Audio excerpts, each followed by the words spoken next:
Hello guys, it's me Arya. അപ്പോൾ നമ്മൾ ഇന്ന് ഉണ്ടാക്കാൻ പോകുന്ന ഒരു വെറൈറ്റി ഡിഷാണ് പൈനാപ്പിൾ പൊള്ളിച്ചത്. അപ്പോൾ അതിനായിട്ട് ആദ്യം നമ്മൾ പൈനാപ്പിൾ തൊലി കളഞ്ഞിട്ട് കട്ട് ചെയ്തെടുക്കണം. അപ്പോൾ ഈ തൊലി കളയാനെടുത്ത കത്തി ഞാൻ മേടിച്ചത് മീഷോന്നാണ്. നല്ല യൂസ്ഫുള്ളായിട്ടുള്ളൊരു കത്തിയാണ്. അപ്പോൾ ഇതിൻ്റെ ലിങ്ക് വേണ്ടിക്കൽ ഞാൻ മുകളിൽ ടാഗ് ചെയ്ത് കൊടുക്കാം. അപ്പോൾ നമ്മൾ പൈനാപ്പിൾ നല്ല സ്ലൈസ് ചെയ്ത് കട്ട് ചെയ്തെടുക്കുക. കട്ട് ചെയ്തതിന് ശേഷം നമുക്ക് ഇതിനാവശ്യമുള്ള സാധനങ്ങൾ പറയുന്നത് വലിയ ഉള്ളി, തക്കാളി, ഇഞ്ചി വെളുത്തുള്ളി പേസ്റ്റ്, ചെറിയ ഉള്ളി, കറിവേപ്പില, പച്ചമുളക്, പിന്നെ പൈനാപ്പിൾ, തേങ്ങാപ്പാൽ എന്നിവയാണ്. അപ്പോൾ നമ്മൾ ഈ കൈത ചക്കയിൽ കുറച്ച് ഉപ്പ്, മഞ്ഞൾപ്പൊടി, മുളക് പൊടി ഇട്ടിട്ട് നല്ലപോലെ മിക്സ് ചെയ്തെടുക്കണം. അപ്പോൾ നമുക്കിത് അടുപ്പത്ത് വെച്ചിട്ട് പൊരിച്ചെടുക്കാൻ വേണ്ടിയിട്ടാണ്. അപ്പോൾ നല്ലപോലെ മിക്സ് ചെയ്യുക. പാൻ അടുപ്പത്ത് വെച്ച ശേഷം കുറച്ച് ബട്ടർ ഇട്ടിട്ട് നമുക്കിത് പൊരിച്ചെടുക്കാം. നമുക്ക് ഓരോ പൈനാപ്പിൾ വെച്ചിട്ട് പൊരിച്ചെടുക്കാം. അപ്പോൾ രണ്ട് ഭാഗം ആയി കഴിയുമ്പോൾ നമുക്കത് മാറ്റി വെക്കാം.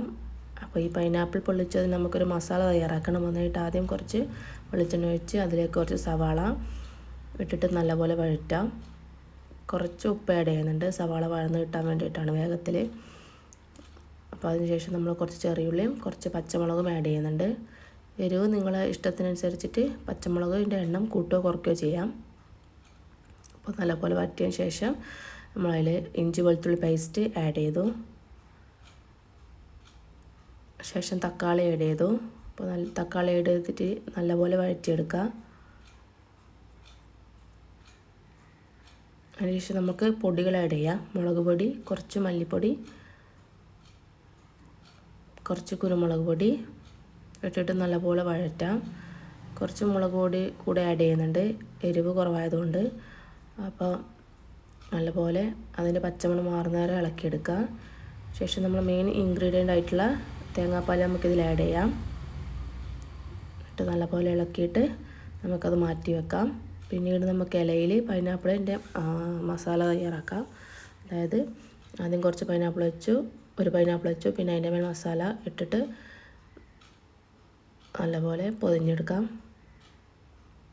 വാഴയിലയിൽ ചുറ്റി നമുക്കത് പൊരിച്ചെടുക്കാം. പാൻ അടുപ്പത്ത് വെച്ചു. അതിനുശേഷം നമ്മൾ പൈനാപ്പിൾ നമുക്ക് പൊരിച്ചെടുക്കാം. ഒരു ഭാഗമായിട്ടുണ്ട്, നമുക്ക് മറിച്ചിടാം. ശേഷം നമുക്ക് ഇലയിലേക്ക് വാങ്ങി വെക്കാം. അത് തുറക്കുമ്പോൾ തന്നെ നമുക്കൊരു മണം വരുന്നുണ്ട്, തേങ്ങാപ്പാലിൻ്റെ അടിപൊളി മണമാണ്. അപ്പോൾ അതിൽ കുറച്ച് നമുക്കിത് ടേസ്റ്റ് ചെയ്ത് നോക്കാം. തേങ്ങാപ്പാൽ ഒഴിച്ചിട്ടാണ് ടേസ്റ്റ് ചെയ്യേണ്ടത്.